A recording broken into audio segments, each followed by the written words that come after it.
Good morning, everyone. As you can see, the title of this morning's talk is Unholy Communion, the Spiritual Nature of Abduction Reports.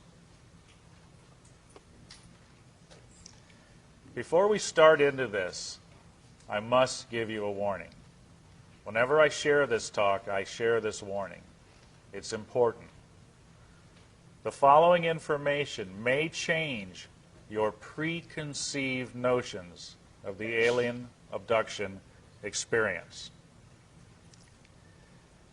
What is alien abduction? This is taken from Wikipedia, okay?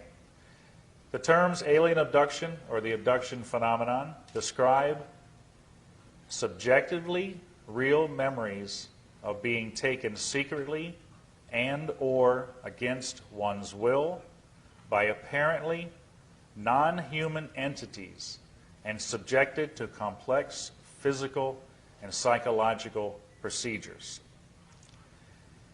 What I'm going to share with you today is some of the most powerful evidence in the UFO community about what this experience is about and the entities behind them. We've shared this over the years, and we always get a lot of flack from what I'm about to share. So hang on to your seats.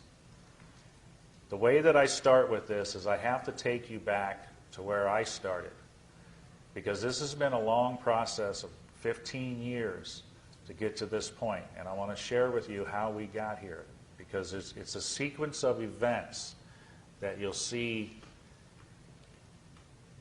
how important all this is once it's all put together. A lot of people ask, how did you even become a UFO investigator? I mean, there's a lot of UFO investigator researchers out there, and it's probably a question some of you have asked. How do these people even get involved in this stuff? For me, it started in 1992. I worked for a major boat company in Florida. I'm from the Kennedy Space Center area, and I had some vacation time during the year in 1992. And I went to visit my brother, who was in the Air Force, stationed up at Elmendorf Air Force Base in Alaska.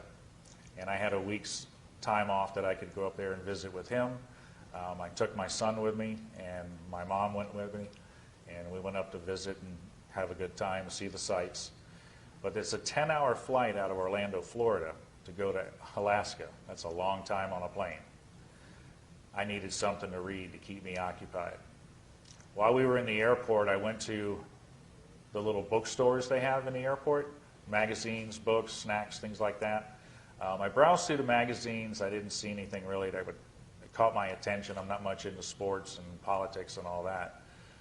So I went over to the books area, and I'm browsing through the paperbacks that they have. And I came across one particular book, and it caught my eye. And I picked it up and looked at the cover of it. And it looked like a science fiction book. I was an avid science fiction reader when I was a teenager in high school. I actually grew up as an Army brat, and I spent a lot of time overseas growing up in my younger years. We didn't have TV or radio and stuff like that to keep us occupied like you guys got today. So books were a great escapism. And mine was science fiction. I love science fiction. Robert Heinlein, Frederick K. Paul, H.G. Wells, you know, it was great. And as I was looking at this book that I had picked up, it looked like a science fiction book. But when I turned it over and looked at the backside to read the synopsis on what it was about, I was puzzled, because here it looked like any other science fiction book I picked up, but it was saying that this was a story about an investigation that was done, and it was based with science fact and full of scientific research, and this was their documentation of their investigation. That book was UFO Crash at Roswell. I'd never heard about UFOs before. I might have seen movies of it, but it never connected. It wasn't something that I was concerned with at all in my life. I was hardworking at the boat company for many years already. Raising a son, so I was busy with everyday life. UFOs was the farthest thing from my mind. But when I read this book on that vacation trip, I was hooked. I thought, because all the things that I thought were fantasy in my younger years growing up, these people were saying was real. And how could that possibly be?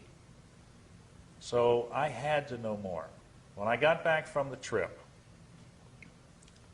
I wanted to know more about this subject of UFOs and aliens. I got to have some answers to what I had just read. And it happened to be about 3 or 4 weeks after I got back. I was watching TV at home one night, and it was the local news, and they were doing interviews with local businessmen in the area and new businesses that were opening up. And they were interviewing a fellow who said, was sharing with everybody that he had just opened up a UFO museum on International Drive in Orlando, Florida. And he got into telling about all the information dealing with UFOs over the years and what he had in his museum. It was like a historical walkthrough museum, sort of like what they have downtown here in Roswell. And I thought, wow, this is a place I can go to find out some more. So over the next couple months, I made a number of trips over to meet this fellow, and him and his wife together were running the place. Nice little walkthrough museum, had books in front where you could purchase, little knickknacks and books and stuff like that dealing with UFOs. And as he saw me being local, coming back to see him a number of times, we finally started talking to each other. And he says, "You seem to have a very keen interest in this. Is there anything I can help you with?" And I told him about picking up that first book and it grabbing my attention, and I had to know more. And he says, would you like to be more involved in finding out what this is about? I said, well, what do you mean? He says, well, I belong to an organization that researches UFOs, and it's the Mutual UFO Network. Over the next few months, he helped me become a member of MUFON. He helped me work up my investigator status as a field investigator for MUFON, and we became very good friends. I learned what was involved with doing investigations. And being local, I was on the Space Coast, and he's in Central Florida. He said, over on the Space Coast, there's no chapter for MUFON. He said, I know there's some members over there, but there's no chapter for it. There's nobody running the organization for the county. He said, would you be interested in maybe taking charge of that, putting together a group of investigators to cover that area? And I thought, wow, this sounds interesting. Here I'm going from knowing nothing about UFOs to getting one little book to now working up to I'm going to be in charge of doing investigations in my area. And we took time, we talked to the state director of Florida who lives up in Gulf Breeze and the assistant state director, and they told me what was involved with being a state section director for my county. And I had an interview with them. The fellow from the museum backed up for me because he was the state section director for Orange County there in Central Florida. And they put me through all the paces on what was involved, and I became state section director for the Kennedy Space Center area, Brevard County, Florida, in 1992. What better place to be a UFO investigator? One of the most top secret clearance areas in the country. They got an airspace that's totally controlled, so they say. But amazingly, over the years, we investigated UFOs over their airspace. So that gets quite interesting. So I had a good area to be involved in. We put together monthly meetings, which was required by this, as a state section director for the public to attend in our county. We used the public library. It was open to the public. We wanted to be able to share with the public what MUFON was doing and some of the cases we were working on, and just get them up to date on UFO information.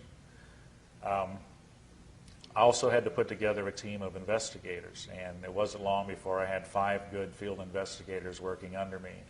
And we put the word out there through the sheriff's department, the police department, the fire department, and the news that if anybody reported a UFO sighting, that we would be glad to take the report and follow up on it, because they don't really care to do that. They don't know how to handle it. So we were there for them. This is what MUFON does. MUFON is the largest grassroots scientific-based organization in the world today. There's over 5,000 members of investigators, consultants. You know, we have a lot of tools at our fingertips as MUFON investigators to be able to follow up on reports and do the investigations. As we held our monthly meetings, though, and we were doing sighting reports, we did a number of them over the first couple of years, we started to take a look at what was happening here with the UFO picture. And you know, doing sighting reports, we found after a couple of years of it, it's like chasing your tail. You know?